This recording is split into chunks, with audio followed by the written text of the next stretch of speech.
Rated TV PG. Some scenes may be too scary for children under 7. We suggest watching together as a family.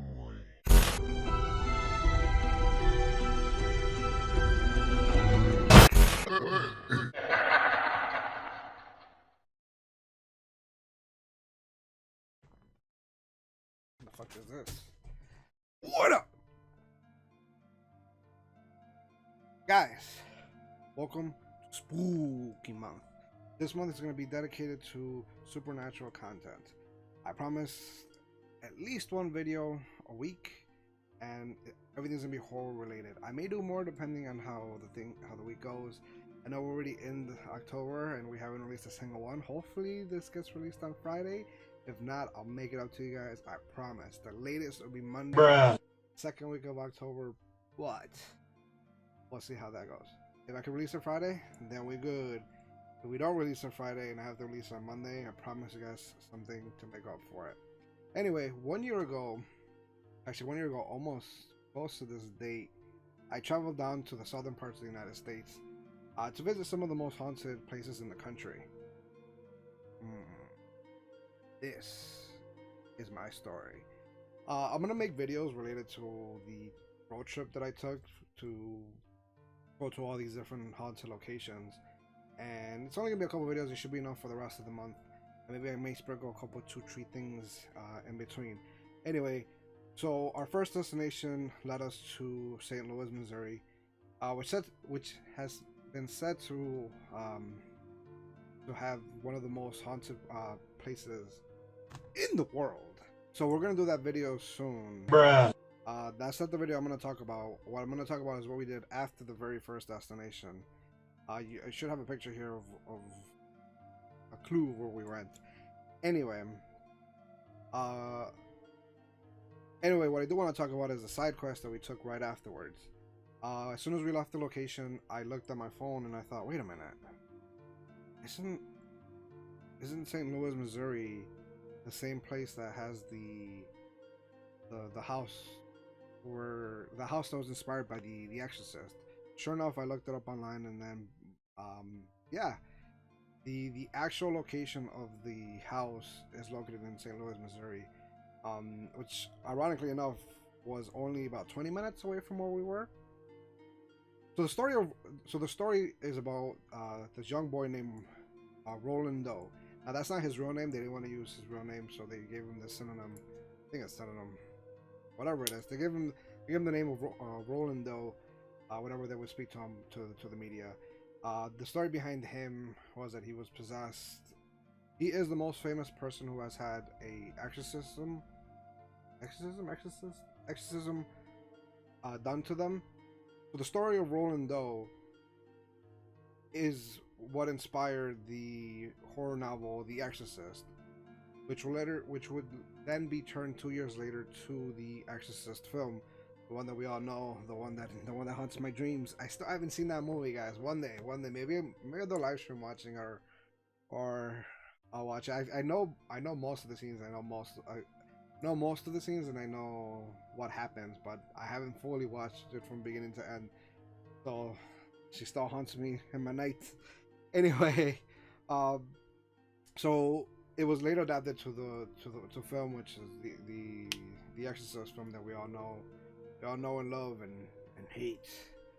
But anyway, I wanted to visit the house, not for anything too crazy. I just wanted to visit just to say that I've been there. And the thing about that is that the house is owned by a private residence, so I'm sure they don't want anybody bothering them. I can only imagine how many times a year people go over there and ringing the doorbell, asking them questions about, can they come in? Is it haunted? All this sort of stuff. So I didn't want to disturb anybody. I just wanted to take a picture from the house, and then that's it. So then what happened was we ended up driving over there, and we pulled into the neighborhood that the house is in. So as soon as we turn into the block that it's there, it's pitch black. Everything is black. There's not even a, the only thing that's lighting up this block is our headlights. So as we pull up, we're like, oh man, we need to be careful. But I can't take a picture because it's gonna be all black. So I thought, man, what are we gonna do? So I told my wife, you know what? We're gonna turn around. We're gonna go through the block. We're gonna turn around, and then we're gonna find the house. take a flash, and dip. So we're gonna drive by, and then get the hell out of there. So then we turn around, and then we use Siri to let us know where the house is. So we kind of have to base it up based off of what she says, because it's, from the distance that we're at, I can't see the address of the house. So we come by, and Siri goes, "You have arrived at your destination." So I go, "There it is." So I go, we drive by. I get to the, I come on the back seat. I go to the back seat to the window right behind the driver. Roll down the window, and I go, bam, and here it is, guys. And I go, go, go, go, go, and we just dip out of there. So we run, and we drive off, and then we just get out like, oh. So I go, great success. So that was the only way to take the picture, because like I said, without the flash, there's nothing. And I'm sure I don't want anybody going, hey, what the hell is that outside? And then I'm calling the cops, and I was getting in trouble. So we're driving, and then we're on our way to our next destination. Here's the thing, though. I've been showing this picture here, the picture we took it. I don't know, maybe some of you caught it, but some of you didn't. But I didn't catch it until we were about almost half a state down. Yeah, that's the wrong house. Oof. So I looked up online, and sure enough, this is the house. And as you can see, where the house begins is the one right next to it. So we took the picture of the house right next to the kid's house. Oh no! So then I'm like, you know what? I don't know what we're gonna do. So we were right there, but we didn't take the picture of the right house, and we're already too far off to go back. So we thought, oh well, it is what it is. You know, it's just, we were there. We were just took the wrong picture of the house. I'm like, you know what?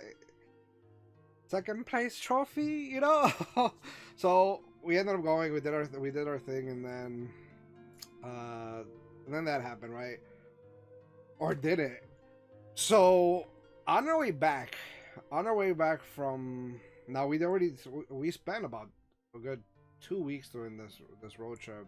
And I'll get into where we were, but on our way back home, as we were driving, and we see the welcome to Missouri, I said, you know what? I'm gonna get the right house.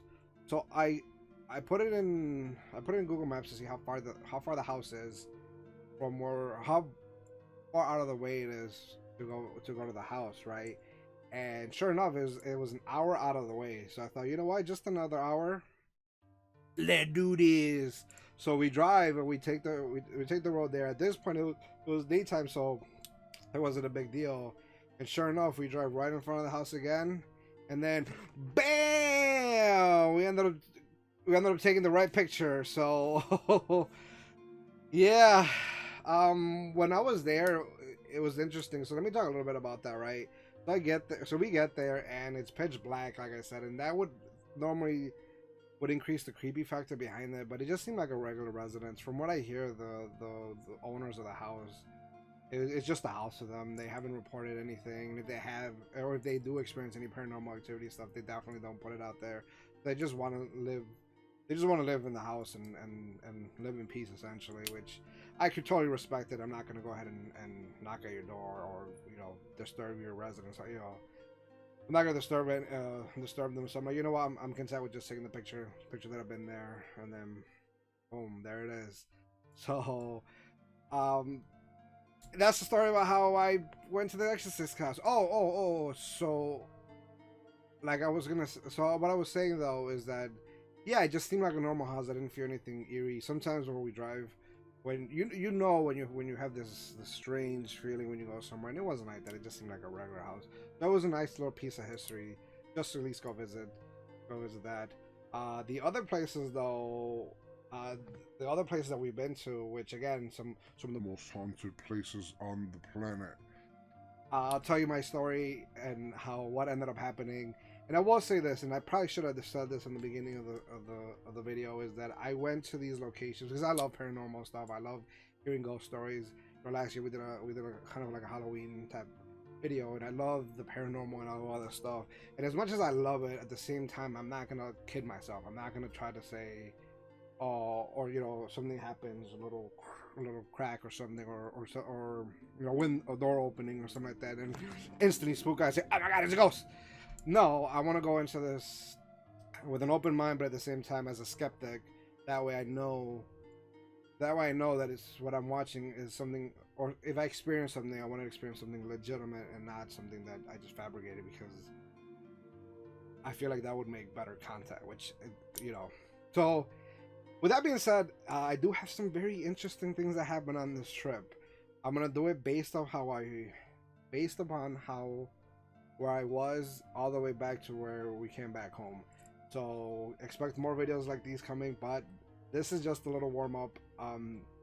This is just a little warm up now on the type of videos that we're gonna be releasing for the next for the rest of the month, and it gets a lot crazier from here. There's a reason why I picked this one over the other location, and everything else after that will be just be in sequential order.